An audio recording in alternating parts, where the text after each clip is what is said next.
Hello Udaipur, नमस्कार, सत श्री अकाल, आदाब। आप सभी लोगों का हार्दिक स्वागत और अभिनंदन है हमारे चैनल पर। और आप लोग देख रहे हैं उदयपुर मिरर।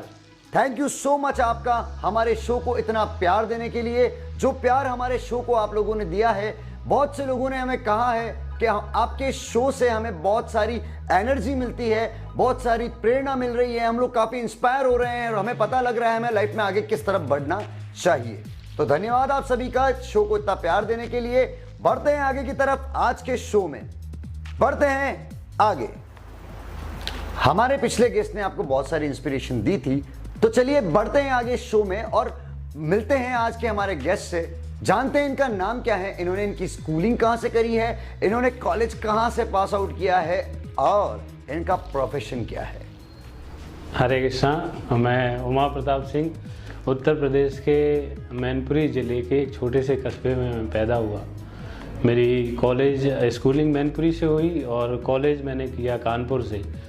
और उसके बाद मैं उदयपुर के बारे में, चूँकि मैंने वैसे पहले सुन रखा था, मेरे फादर का कॉलेज ट्रिप यहाँ आया था, तो मैं 2004 में 4-5 में यहाँ पे आया।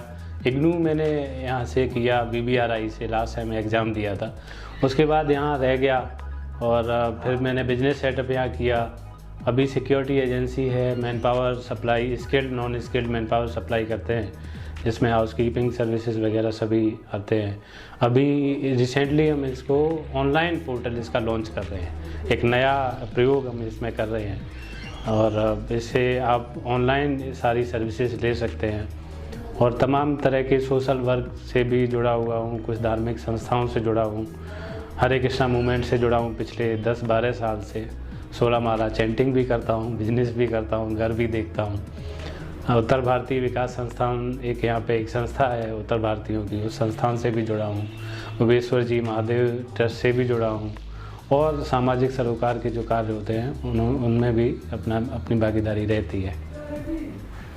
मोटिवेशन इंसान की जिंदगी में एक मधुमक्खी की तरह काम करता है। जिस तरह से मधुमक्खी एक फूल से दूसरे फूल पर जाकर बैठती है, पराग के कण बिखेरती है, उसी तरह से मोटिवेशन इंसान की जिंदगी में वो किरणें बिखेरता है जिनसे वो सक्सेस गेन करता है। तो चलिए इनसे पूछते हैं कि कौन सा मोटिवेशन था, कब मिला, कहां से मिला और कैसे मिला, जिसकी वजह से आज ये इतने सक्सेसफुल हो पाए।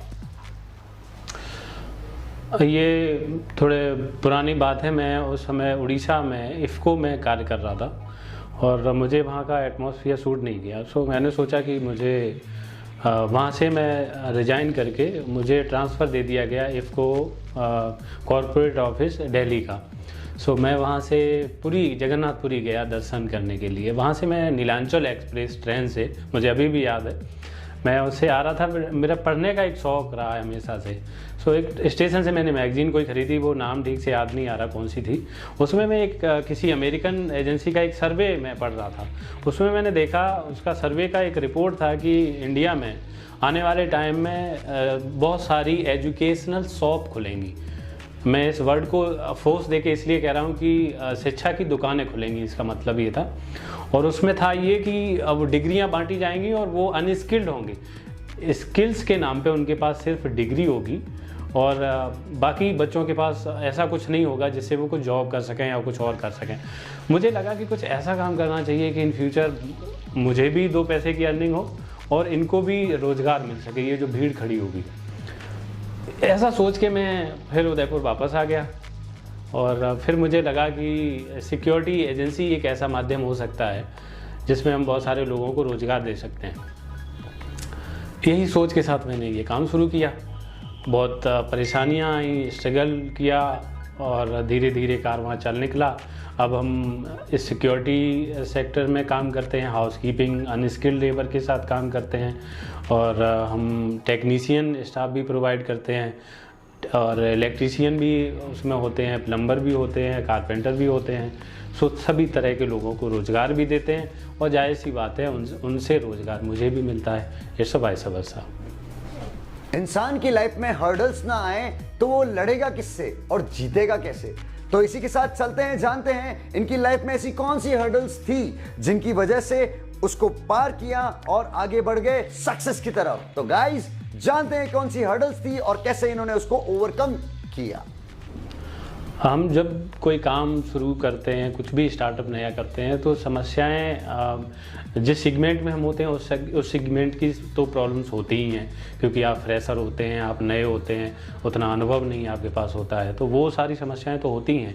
कई जगह रिजेक्शन झेलना पड़ता है, कई जगह लोग मुंह पे मना कर देते हैं, और ये सब मैंने भी झेला है, मैंने भी बर्दाश्त किया, लोगों ने मुझे भी रिजेक्ट किया, और सीधा ना कह के इनडायरेक्ट वे में कहा कि आप कितना काम कर रहे हैं, कितनी मैन पावर है, आप कैसे करेंगे। सो ये सब करना पड़ता है, ये सब प्रॉब्लम्स मुझे आई, कुछ और प्रॉब्लम्स आई, लेकिन मेरे साथ ये अच्छा ये रहा कि इन सारी प्रॉब्लम्स के साथ साथ फाइनेंशियल प्रॉब्लम थी, और न्यू कमर थे तो वो सब प्रॉब्लम थी, कंपटीशन थी, उस तरह की प्रॉब्लम्स थी। लेकिन अच्छी चीज़ एक ये थी कि जब आप किसी अच्छी नीयत के साथ काम करते हैं ना, सोच अच्छी होती है, तो कुछ अनचाही ताकतें होती हैं, ऐसा मेरा मानना है, जो आपको फोर्स करती हैं, मदद करती हैं, आगे बढ़ने में आपकी हेल्प करती हैं। सो ऐसे ही अब शुरू हो गया कारवां, बस 1 2 4 ये गिनती कब आगे बढ़ी, 100 तक पहुंची और उससे आगे गई, ये धीरे धीरे समय के साथ होता गया, और बस हो गया, ये इतनी सी कहानी है। इंसान अपनी जिंदगी में अपने इतिहास से सीखता है, और आज हम जो आपको बता रहे हैं वो आने वाले भविष्य के लिए एक इतिहास है। इसी के साथ बढ़ते हैं आगे की तरफ। हम जानना चाहते हैं कि ये युवाओं को क्या मैसेज देना चाहते हैं, इस समय के युवाओं को जो दिशा भ्रमित हो चुके हैं, और कहीं ना कहीं उनको इसकी जरूरत है। आज के युवाओं के लिए मेरा एक संदेश यही है कि जैसा मैंने शुरू में कहा कि उस मैगजीन के सर्वे में भी यही रिपोर्ट थी कि आप सिर्फ डिग्रीधारी ना बने, अपने आप को तराशें, अपने आप पे मेहनत करें, और कुछ ऐसा बनाएं जिससे आप कुछ हासिल कर सकें। सो अपने आप में स्किल डेवलप की कोशिश करें कि आप जो हैं, जिसके लिए आप बने हैं, आप वो काम करें। तो जाहिर सी बात है कि आप कामयाब होंगे जीवन में। बच्चन साहब एक जगह कहते हैं मधुशाला में कि राह पकड़ बस एक चला चल, पा जाएगा मधुशाला। सो आप जीवन की मधुशाला में कभी भी कामयाब हो सकते हैं, बशर्ते एक फोकस्ड हों, एक जगह फोकस्ड हों, अपनी ऊर्जा को एक जगह लगाएं, और स्किल्स उसमें अपने आप में डालें, अपने आप को और बेहतर बनाने पे जोर दें हमेशा, तो आप निश्चित ही कामयाब होंगे। इंसान उसकी जिंदगी में इतिहास से सीखता है। आज हम आपके सामने वो इतिहास रख रहे हैं आने वाले समय का, जो भारत का भविष्य बनाएगा, उदयपुर का भविष्य बनाएगा। तो चलिए जानते हैं इनसे इनका सक्सेस मंत्र और गोल लाइफ का। सक्सेस के लिए वही एक बात फिर से दोहराऊंगा मैं कि आप अपने काम के प्रति अगर ईमानदार होते हैं, वाकई ईमानदार अगर आप अपने काम के प्रति होते हैं, तो आप सफलता पाते हैं। और जाहिर सी बात है कि मैं भी ऐसे ही इसी तरह से आगे बढ़ा, इसी तरह से आगे निकला, और मैं चाहता ये हूँ, मेरा ज़िंदगी का लक्ष्य जो है वो मैं ये चाहता हूँ कि अधिकतम लोगों को रोज़गार दे सकूँ, अधिकतम लोगों को स्किल डेवलप कर सकूं उनकी, और उनकी जो स्किल्स उनके अंदर हैं उन क्वालिटीज़ को निखार सकूं, उसे आगे ला सकूं, और एक क्लिक पे सर्विस दे सकूं, और प्रॉम्प्ट सर्विसेज। मेरे किसी HR मैनेजर ने, मेरे जो एक इनिशियल टाइम में मेरे बॉस थे, उन्होंने मुझे एक बात कही, और उन्होंने कहा कि उमा पता मेरी होल लाइफ में मैंने अगर 2 बंदे भी उसके एग्जैक्ट जिस पोजीशन के लिए वो बना है, जो मटेरियल उसके अंदर है, उसके लिए अगर मैंने रिक्रूट कर पाया हो तो ये मेरी कामयाबी होगी। सो ये एक बहुत बड़ी बात थी। मैंने सोचा ऐसे कैसे होता है। मैं वही चीज़ आपसे ये आज कहूँगा कि आप जो हैं वही आप बन पाते हैं, तो किसी HR मैनेजर की सिलेक्शन की आप कामयाबी बनते हैं। सो आप अपने आप को जो हैं वो तराशिए, वो बनाइए, और मेरा गोल है कि मैं ऐसे लोगों को बना सकूं, बता सकूं कि तुम इसलिए बने हो, तुम वो काम करो, मैं वो जगह प्रोवाइड कर सकूं, वो वैकेंसी क्रिएट कर सकूं, वो जॉब क्रिएट कर सकूं कि उन्हें दे सकूं, और सर्विस सेक्टर में इस तरह की एक क्रांति हिंदुस्तान में ला सकूं कि एक क्लिक पे आपको वही राइट पर्सन मिलेगा जो जिसके लिए बना है। जब मोबाइल नहीं थे, एंड्रॉइड नहीं थे, व्हाट्सएप नहीं था, फेसबुक नहीं था, कोई सोशल मीडिया नहीं था, तब 4 लोग एक साथ बैठते थे और शेयर करते थे कुछ किस्से, अपनी जिंदगी के, अपने देखे हुए, अपने समझे हुए। चलिए इनसे ही पूछते हैं इनकी जिंदगी का वो कौन सा किस्सा है जो इस कैमरे के माध्यम से, इस उदयपुर मिरर के माध्यम से ये पूरी पब्लिक को शेयर करना चाहेंगे, जिससे पब्लिक को कोई इंस्पिरेशन मिल सके और उन्हें सुनाई दे। ये मेरी ज़िंदगी से जुड़ा एक धार्मिक पहलू भी है। मैं अपनी एक शाम को मैं ट्रैवल कर रहा था और ट्रेन मिस हो गई थी। मैं वहाँ से निकला तो बाय रोड बाय बस मैंने जाने का फ़ैसला लिया। मेरे साथ एक डिवोटी थे। मैंने स्कूलिंग में जब मैं छोटा था, जब मैं स्कूल में था, उस समय मैंने चैतन्य महाप्रभु के बारे में पढ़ा था, उनकी लाइफ के बारे में पढ़ा था। एक चैप्टर था हमारी किसी बुक में। उस समय वो तिलक और वो हरे कृष्णा मुझे थोड़ा सा याद था कि ये कुछ है, कुछ होता है। तो वहाँ उस समय मैं एक डिवोटी से मिला और आप लोगों को यकीन मानना चाहिए कि उन्होंने मुझे बताया अपनी लाइफ के बारे में कि वो बेसिकली नेपाल से बिलोंग करते थे और वो माओइस्ट थे पहले और एरिया कमांडर रहे हुए थे। उन्होंने वो सब छोड़ के वो हरे कृष्णा मूवमेंट में आए और एक डिवोटी बने। और वो सिम्बोसिस पुणे से वो शायद MBA कर रहे थे और उनका हिंदुस्तान जिंक में कोई प्रोजेक्ट था या कुछ उसके रिलेशन में उनको यहाँ पे आना था। हम दोनों ने एक साथ जर्नी उस दिन की, ट्रैवल किया। हम एक साथ सीट पे बैठे। हम लोगों ने बहुत सारे आइडियाज़, बहुत सारी बातें शेयर की। उन्होंने अपने पॉइंट ऑफ व्यू से ज़िंदगी को रखा और मैंने अपने पॉइंट ऑफ व्यू से ज़िंदगी को रखा। मैं उस समय जॉब करता था। दैट डे मैंने उनको कहा कि प्रभु बोलते हैं उनकी लैंग्वेज में। मैंने कहा कि प्रभु मैं इस तरह का एक बिजनेस सेटअप करना चाहता हूँ जिसमें लोगों को रोज़गार हो। जो मैंने पहले बताया कि लोग अनस्किल्ड लोग होंगे, उनको कैसे रोज़गार दें। मैंने ये बात उनको कही। उन्होंने कहा कि ये बहुत अच्छी बात है। एक भगवत गीता मुझे दैट डे गिफ्ट की, एक चैंटिंग के लिए एक माला गिफ्ट की।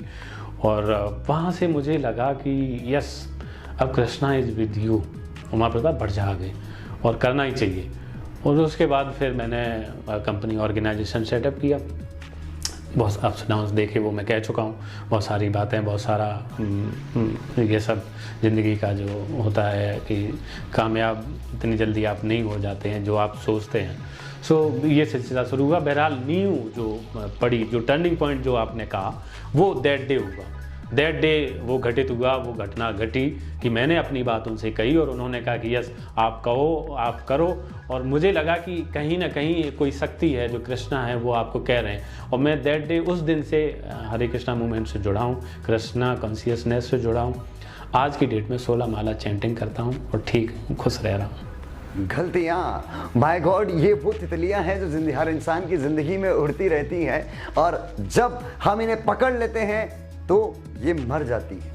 उसी तितली की तरह जब हम किसी तितली को लाइव पकड़ लेते हैं, उसी तरह से अगर हम हमारी गलती को पकड़ लेते हैं तो गलतियां खत्म हो जाती है, यानी कि वो मर जाती हैं।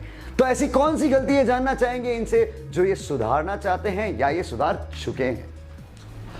हाँ, ज़िंदगी में ऐसा तो मुझे कुछ नहीं लगता है कि ऐसी कोई बहुत बड़ी गलती ऐसी जिसे मैं सुधारना चाहूँ। हाँ, ये ज़रूर है कि अगर पता होता कि ज़िंदगी ऐसी होती है तो ज़िंदगी को कुछ और बेहतर तरीके से, तैयारी के साथ, प्लानिंग के साथ जीते। ऐसा कुछ दिया नहीं है भगवान ने किसी को भी मौका। सब ऐसे ही अज्ञानी और अनपढ़ पैदा होते हैं, बच्चे होते हैं, तो सब ऐसे ही होते हैं। हमने भी ऐसे ही शुरुआत की ज़िंदगी की। ऐसा कुछ नहीं है कि जिसे मैं मिटाना चाहूँ। हाँ, कुछ बेहतर करने का अगर चांस मिलता है तो मैं ज़रूर चाहूँगा कि ज़िंदगी एक मिले जिसे मैं और बेहतर कर सकूँ।